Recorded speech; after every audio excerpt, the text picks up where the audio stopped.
ஒருவருடைய கையில் உள்ள கிரக மேடுகளை கொண்டு அவர் எந்த கிழமையில் பிறந்தவர் என்பதை காணலாம்.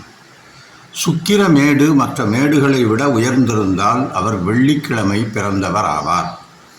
சனி மேடு மற்ற மேடுகளை விட உயர்ந்திருந்தால் அவர் சனிக்கிழமை பிறந்தவர் ஆவார்.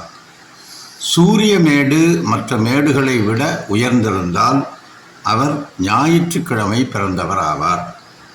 சந்திரமேடு மற்ற மேடுகளை விட உயர்ந்திருந்தால் அவர் திங்கட்கிழமை பிறந்தவர் ஆவார். அதே போல செவ்வாய் மேடு மற்ற மேடுகளை விட உயர்ந்திருந்தால் அவர் செவ்வாய்க்கிழமை பிறந்தவர். புதன் மேடு மற்ற மேடுகளை விட உயர்ந்திருந்தால் அவர் புதன்கிழமை பிறந்தவர். அதேபோல் குரு மேடு மற்ற மேடுகளை விட உயர்ந்திருந்தால் அவர் வியாழக்கிழமை பிறந்தவர் ஆவார்.